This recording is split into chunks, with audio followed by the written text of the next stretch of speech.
Escreveu Mateus no capítulo 6, versículo 1. Evangelho segundo escreveu Mateus, capítulo 6, versículo 1. Amém? Amém.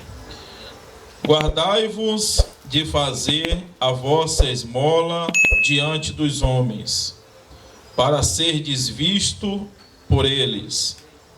Aliás, não tereis galardão junto de vosso Pai, que está nos céus. Quando, pois, deres esmola, não façais tocar a trombeta diante de ti, como fazem os hipócritas nas sinagogas e nas ruas, para serem glorificados pelos homens. Em verdade vos digo que já receberam o seu galardão. Mas quando tu deres esmola, não saiba a tua mão esquerda o que faz a tua direita, para que a tua esmola seja dada ocultamente, e seu Pai que vê em segredo te recompensará publicamente. E quando orares, não seja como os hipócritas, pois se compradizem em orar em pé nas sinagogas e nas esquinas das ruas, para serem vistos pelos homens. Em verdade vos digo que já receberam o seu galardão. Mas tu, quando orares, entra no teu aposento e, fechando a tua porta, ora teu Pai que está em oculto, e teu Pai que vê secretamente te recompensará. E orando, não useis de vãs repetições, como os gentios, que pensam que por muito falarem serão ouvidos. Amém? Amém. Pode sentar, glorificando o nome do Senhor. Glória a Deus. Aleluia. E eu quero que os irmãos gravem bem esse versículo 7. E orando, não useis de vãs repetições, como os gentios, que pensam que por muito falarem serão ouvidos. Amém? Amém. Irmãos, a palavra que nós lemos está no Evangelho segundo escreveu Mateus. E no capítulo 6, ele vem falando sobre alguns temas. Ele vem falando sobre o socorro aos necessitados, mas também vem falando de como se deve dar esmolas ou ajuda. Ele vem falando sobre a oração, de como a oração ela precisa ser feita.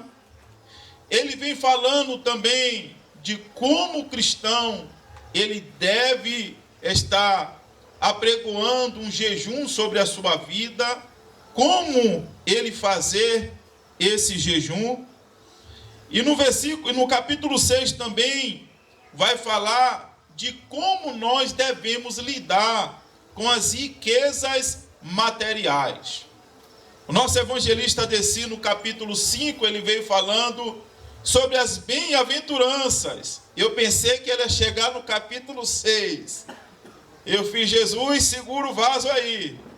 E ele deu uma brecada ali e deixou o capítulo 6 para que eu pudesse estar ministrando esta noite.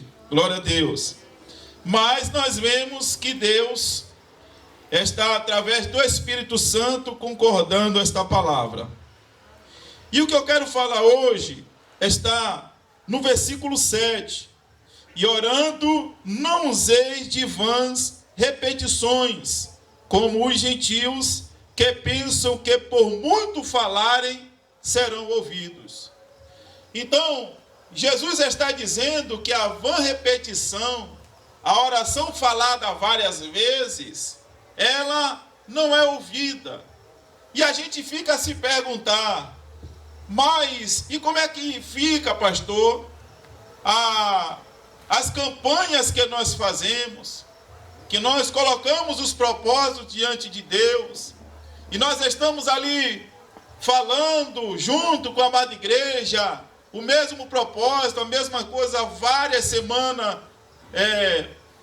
falando sobre esse tema. Como fica isso diante dessa palavra que está no Evangelho segundo escreveu Mateus, capítulo 6, versículo 7? Não seria vãs repetições? Eu quero que os irmãos entendam que Jesus aqui ele está trazendo a mensagem para um povo, que é o povo judeu. E a gente vê que o povo judeu existia algumas orientações. A gente vê que lá em Deuteronômio vai estar trazendo especificações para este povo. E vai estar falando que eles teriam que ter uma oração repetida 2 vezes por dia. Uma hora pela manhã, teria que ser da primeira hora ou até a terceira hora, e também no final do dia, e não poderia passar das 21 horas da noite. Então a gente vê que isso é comum para que o povo judeu pudesse estar orando ao Senhor.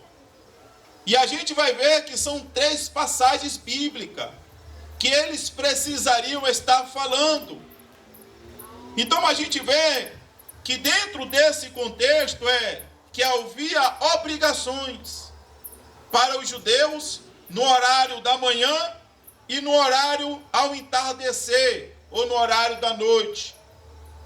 A gente vai ver também que existia outra orientação, isso era chamado Shema. Outra orientação também, que teria que ser dito 18 passagens bíblicas menores, que isso teria que ser 3 vezes ao dia. Então essas passagens bíblicas, também ele teria que ser às 9 da manhã, que era a terceira hora, a sexta hora, que daria às 12 horas, e a 9ª hora, que daria às 3 da tarde. Então a gente vai ver que existia obrigações e responsabilidade de oração para o povo judeu. E eu quero dizer que eles levavam isso à risca. É por isso que nós vemos que nós estávamos estudando sobre o filactério, aonde nós falamos sobre a marca de Cristo, ou a marca também dos judeus, que está estabelecida sobre o filactério, que era uma caixinha que se colocava na testa, uma fita que se colocava na mão, e outra caixinha que se colocava no braço, que ficava perto do coração. E desta forma eles estavam ali falando essas 3 passagens bíblicas. E é de uma certa forma tão importante para eles, que eles poderiam estar em qualquer lugar. Eles teriam que parar naquele momento, colocar ali o seu tapete no chão, eles se ajoelharem ali e começar a orar. Ou então, eles tinham uma ideia comum de não levantar os olhos para cima, porque eles eram indignos de olhar para Deus. E eles abriam as suas mãos, levantavam as suas mãos para o céu, abaixavam sua cabeça e começavam ali a estar orando, apresentando a sua petição ali ao Deus Todo-Criador. Então, se ele estivesse no trabalho, e eles teriam que parar a sua função naquela hora e apresentar essa oração a Deus. Se ele estivesse na escola, eles teriam que parar e apresentar a sua oração a Deus. Isso era comum diante deste povo. Então, quando Jesus ele está falando sobre a oração, ele está falando sobre isso. E a gente vai ver algo também que começava a se implicar em relação a isso. Por quê? Porque aquilo começou a se tornar algo comum. E essa é a preocupação de Jesus. É quando aquilo que é feito todos os dias passa a não ter a mesma reverência de como eles estavam começando. E a gente vai ver que o que Jesus está falando para eles é isso.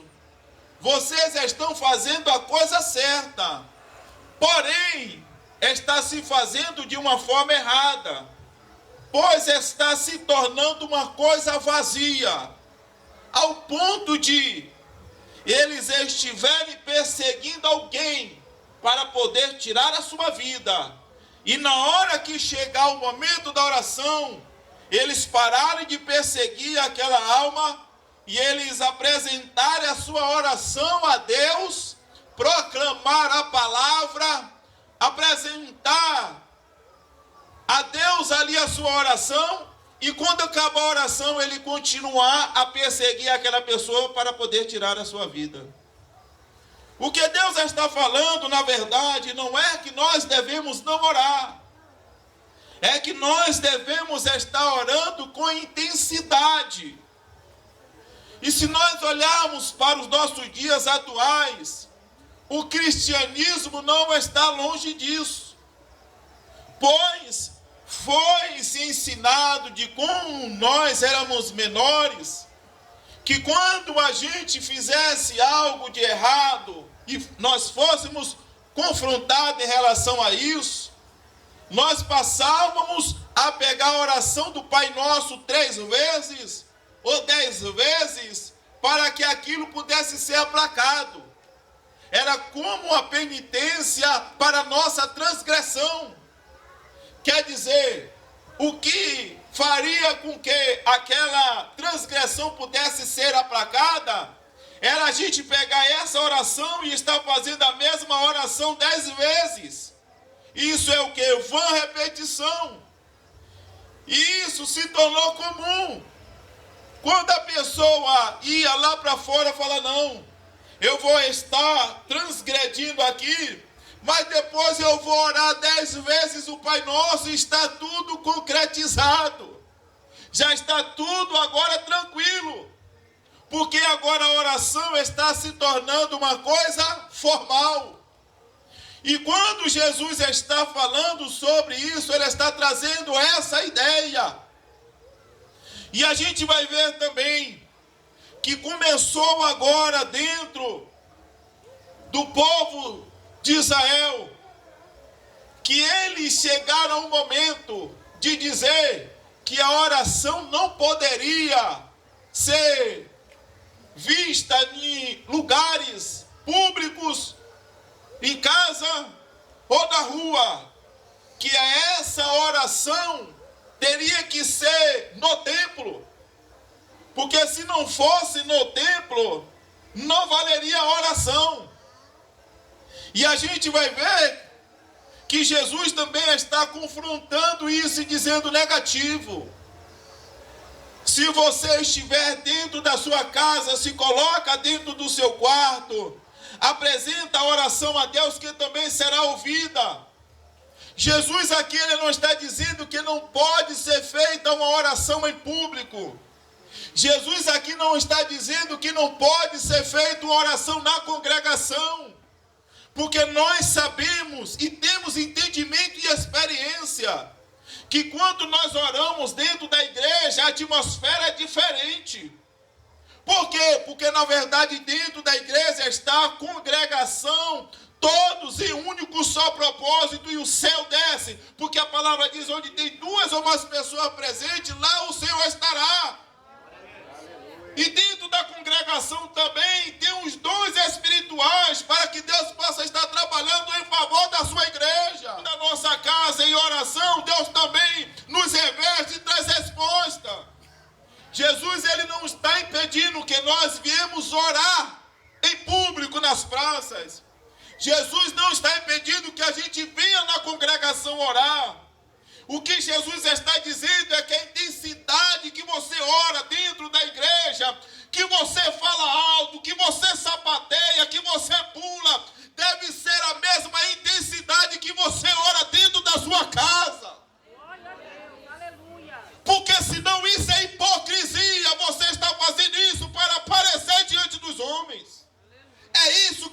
Jesus está falando. Porque tem pessoas que oram na igreja que você olha que fervor, mas quando você vai para dentro da casa não vê um pingo de oração. O que Jesus está falando para nós é a hipocrisia da oração que está sendo feita para ser visto pelos homens e ser aplaudido. Mas quando nós olhamos, a mesma intensidade e intensidade dentro lá não existe. Deus está falando através de Jesus, é isso, a hipocrisia dos homens. Se você é uma pessoa que ora, sapateia, pula dentro da igreja, você deve ter a mesma intensidade para dentro da sua casa, porque senão você está fazendo para se aparecer. O que Jesus está falando é isso, ao ponto, não dizendo que não poderia profetizar nas praças, não poderia profetizar, mas que os judeus agora estavam pedindo, não, a oração agora só vale quando é no templo. Por quê? Porque tem gente para olhar, e ali naquele momento eles faziam as melhores mensagens de oração, e as pessoas olhavam e diziam, meu Deus, que oração! E Deus está dizendo, ele estava fazendo para ser aplaudido pelos homens, mas diante de mim não estava chegando nada. O que Deus quer é intensidade de coração. Gabriel, ele falou algo uma certa vez para mim, e às vezes a gente, como uma pessoa mais madura, devemos abrir o nosso entendimento e os nossos ouvidos para as pessoas mais novas. Tolo seria aquele que não busca conhecimento e procura ouvir os mais novos. Ele falou que a adoração não é só você cantar alto, porque ele trouxe a revelação de Davi. Porque Davi estava ali adorando a Deus com a harpa e o Espírito Santo estava manifestando. E quando eu olhei ele falando, eu falei, ele está certo. E eu comecei a mudar a minha mente e ver, na verdade, que a adoração também tem pessoas que ele vai como eu, ele fala, ele grita, ele diz um monte de coisa e ele começa a cantar, ele não se contém, mas tem pessoas que estão adorando a Deus da sua forma, de dentro para fora. Glória a Deus, aleluia. É adoração. A mesma coisa é oração. E a gente precisa entender isso, irmãos. E até a educação na oração. Como assim, pastor? Se você pede uma pessoa desse, ore aqui por esta causa, quem tem que orar é o desse. A outra pessoa fica intercedendo. Porque tem pessoas que na hora que é chamado desse para orar, a pessoa fala mais alto que a própria pessoa que está orando. A outra pessoa não consegue nem entender o que ele está orando. Até a educação precisa se ter na oração também. Crente tem que ser maduro. Espera a sua hora. Então a gente vai ver que Jesus se preocupou com uma oração. E é necessário a gente ter esse entendimento para que a gente possa cumprir realmente da forma com que Jesus estabeleceu. A gente vai ver algo muito importante nisso daí. É entender que quando ele fala sobre a oração, ele traz o Pai Nosso. Quando ele fala sobre o Pai Nosso, ele traz algo aqui importante. Pai Nosso que está no céu. Esse Pai que está no céu, ele vai trazer algo que na religião, nas religiões pagãs, havia muita confusão. Por quê? Porque a gente vai ver que na religião pagã existia vários deuses. E esses deuses era iracundo e era ciumento. Nós iremos ver que existia para eles o Deus da árvore, o Deus do raio, o Deus do sol, o Deus da chuva, o Deus da terra, o Deus do bloco, o Deus do cimento. Era Deus para tudo. Agora você fica se perguntando como você irá agradar todos esses deuses e não desagradar ao outro. Porque muitos deuses. Mas a gente vai ver que quando ele estabelece a oração para a religião pagã, já acabou esse conflito. Por quê? Porque existe um Pai que está no céu e que é Pai de todos e só merece louvor e glória para Ele. A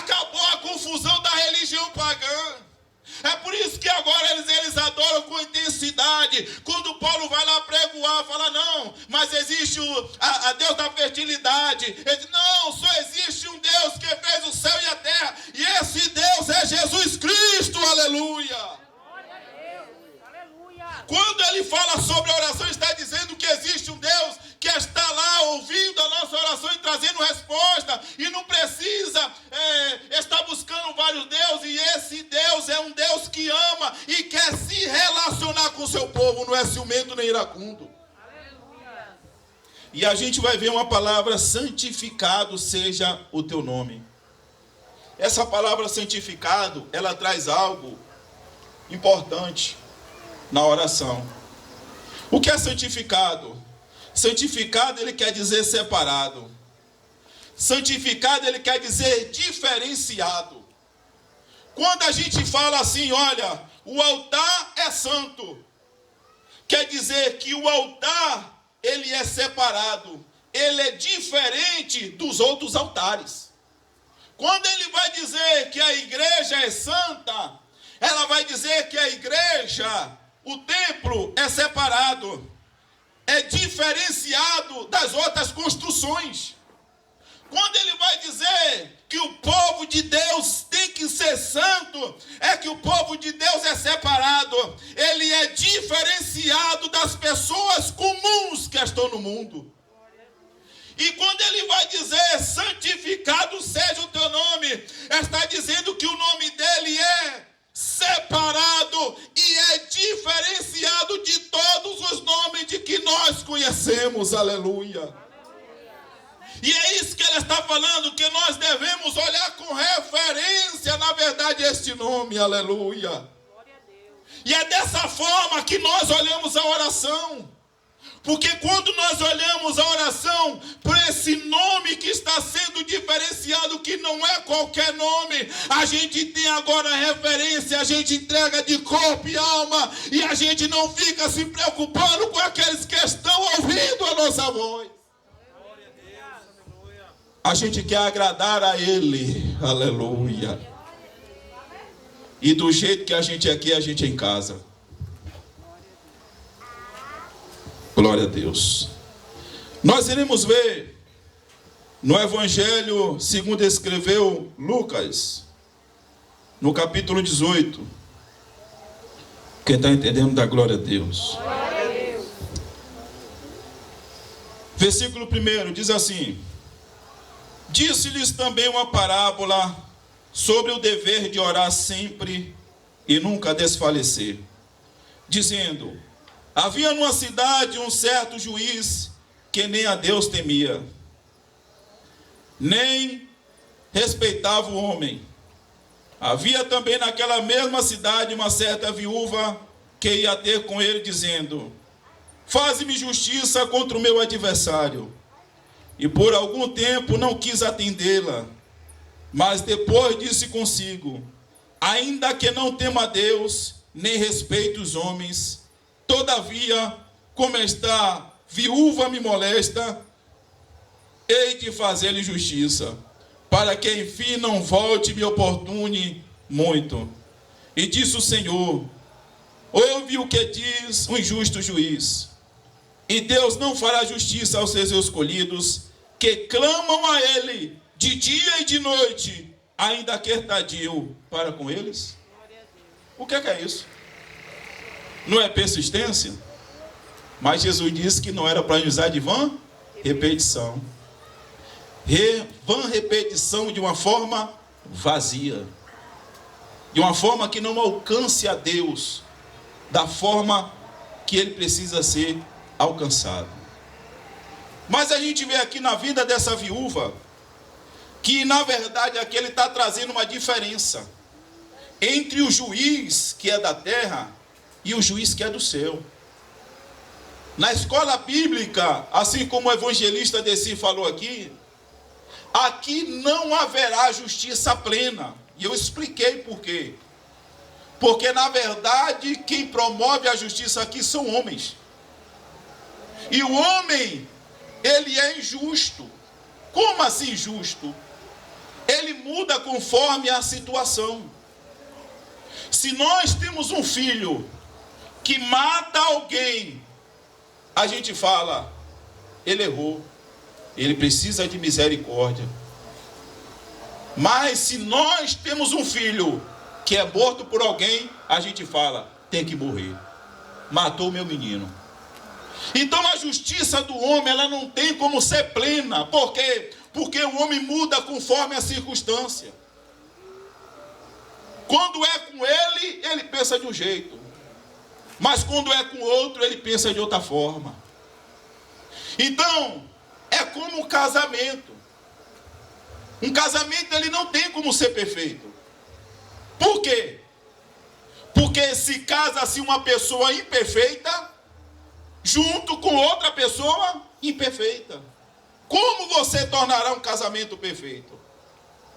Mas, a partir do momento que a pessoa ela vai cedendo às suas vontades para poder estar agradando o seu cônjuge, aquele relacionamento vai mudando e vai se tornando compreensível.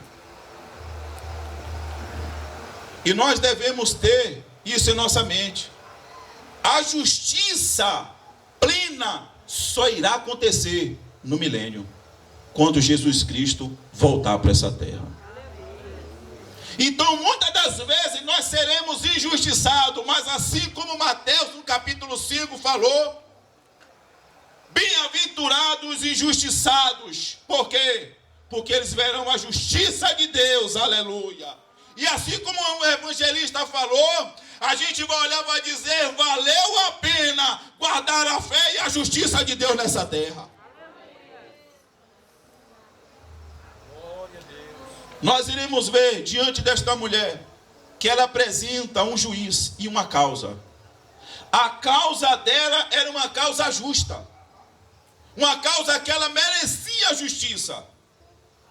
Mas estava na mão de um juiz que não tinha temor a Deus. E um juiz que não tinha temor aos homens. E que não estava nem aí para a causa dela. E o juiz, ele vai dar uma sentença por causa da perseverança dela, para que ela não pudesse mais estar importunando a ele. E ela vai e ganha a causa. O que Deus está querendo mostrar para nós, não é que dentro desse texto, a referência do juiz é Cristo, mas também ele pode se utilizar desse texto no seguinte tema. É que esse juiz que está julgando esta mulher não é igual ao juiz do céu, aleluia. Porque esse juiz não tinha temor a Deus e nem aos homens. Mas esse juiz que é do céu, ele rega pela sua justiça e ele ama os seus filhos, aqueles que vão apresentar sua oração diante dele. O que Deus está mostrando que o juiz de toda a terra é diferente do juiz da terra, aleluia. E que ele olha a nossa oração de uma forma diferente, aleluia. Que por mais que a gente venha orar e ele demorar para poder estar trazendo a nossa resposta ou aquilo que a gente está necessitando, ele é justo e ele está trabalhando em nós, através de nós, e na hora certa ele vai trazer aquilo que a gente necessita, pois ele não é injusto. E na hora certa, por mais que a gente passe, mas na hora certa, Deus vai entrar a seu favor. Aleluia. Pois ele não é como o juiz dessa terra, que é injusto. Acredite na justiça de Deus. Aleluia. E permaneça firme, orando, buscando. E continue buscando aquilo que você tem pedido que ainda não se chegou sobre a sua mão. Porque o que nós aprendemos dentro desse texto é que o Deus de toda a terra, ele responde sim na hora certa. Aleluia. Vamos colocar de pé.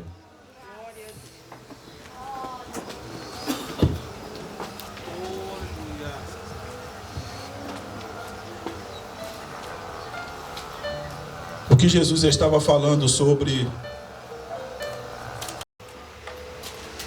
é você ser uma pessoa na frente das outras e você por trás não representar nada daquilo que você próprio professa.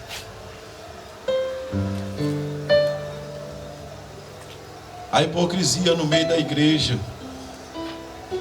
A gente tem que tomar cuidado, irmãos, porque senão a gente acaba se tornando como eles. Eles eram conhecedores da palavra de Deus. Isso não se começou de um dia para o outro. Se chegou a esse ponto. E detalhe, estava se buscando as melhores palavras. Havia ocasiões que eles estavam ali aprendendo a como trazer uma oração bem colocada. E quando acabava a oração, falava: que oração magnífica. E aquilo não trazia o sentido, porque o sentido era ter tocado no coração de alguém e feito com que isso trouxesse mudança. Nós devemos estar em propósito de oração. E nós devemos confiar no juiz de toda a terra. Eu ainda tenho um propósito, irmão. E eu ainda estou orando. Glória a Deus. E eu confio no meu Deus. Que no momento certo, Deus vai me dar a vitória. Deus vai me dar a vitória. E assim como na minha vida, eu sei que na sua vida também é assim. E Deus é o juiz de toda a terra e Ele vai te dar a vitória. Aleluia. Confia nele. Continua orando, perseverando. Que na hora certa você vai dizer assim: Senhor, o Senhor estava trabalhando em mim primeiro. Você vai mudar toda a percepção que você tem. Por mais que você não entenda no dia de hoje. É que eu digo todo dia para mim, como assim o evangelista falou, eu falo: Senhor, eu não sou digno de estar na sua presença. E eu li essa passagem hoje e desci, porque tem hora que a gente olha para dentro de nós mesmos e a gente fala: Senhor, eu não sou digno de estar na sua presença. E a gente olha assim e olha que não dá nem vontade mais de levantar o seu rosto para falar com Deus. Porque você, quando olha para você como ser humano e você olha para Deus, você fala assim: Senhor, eu preciso da sua misericórdia. Só que aí eu aprendo dentro desta palavra que quando a gente ora, Pai Nosso, vai estar dizendo que esse Pai é diferente de um juiz. Esse Pai é aquele que quer relacionamento com os homens. Aleluia. E é tanto que Ele deu seu Filho por cada um de nós. Glória a Deus. Ele está dizendo: no dia que você está se sentindo só, Ele está dizendo: eu estou contigo. Aleluia. Porque assim como eu me senti, eu sei como tem muitos aqui que já sentiu isso, irmão. E a gente vê a mão do Senhor nos erguer novamente.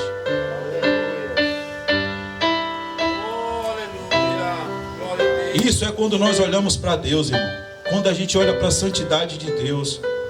Quando você olha para o tamanho de Deus. Quando você olha para a obra de Deus. Que você olha, você tem essa visão, meu Deus. É muita responsabilidade.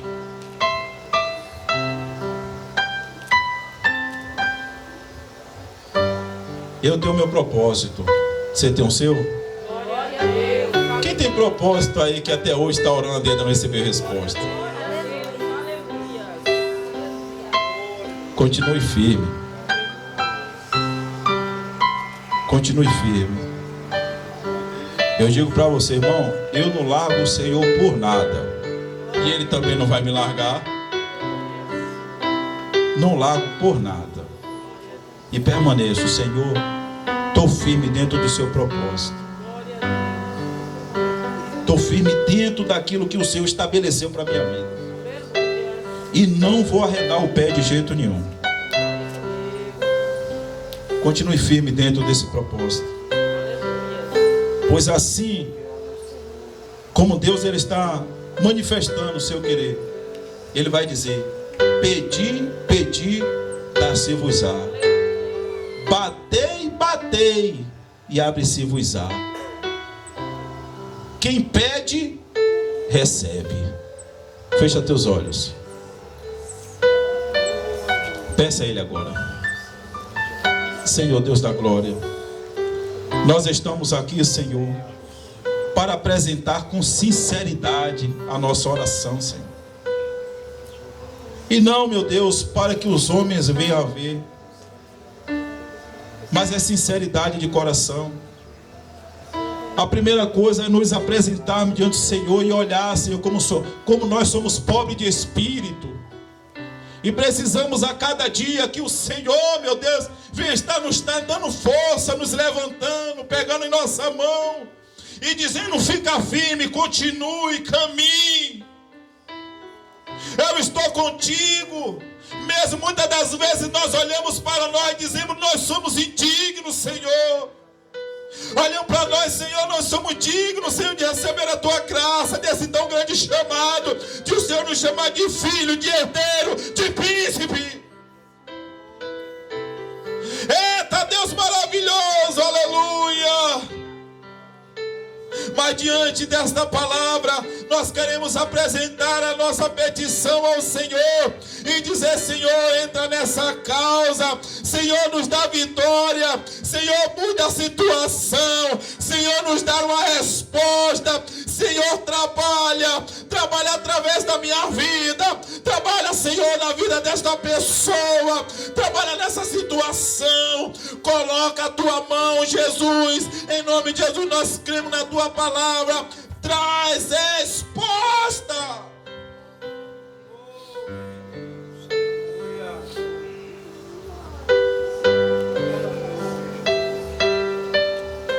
Uns confiam em carros, outros confiam em cavalos, mas nós fazemos menção do nome do Senhor.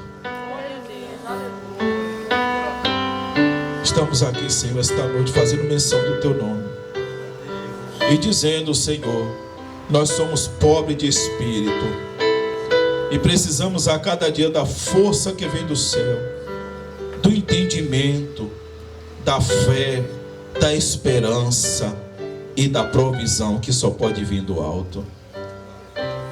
Trabalha no meio da sua igreja. Tira, Senhor, toda incredulidade, toda falta de fé, e abre a visão esta noite, Senhor. Nos faz entender a Tua palavra, Senhor.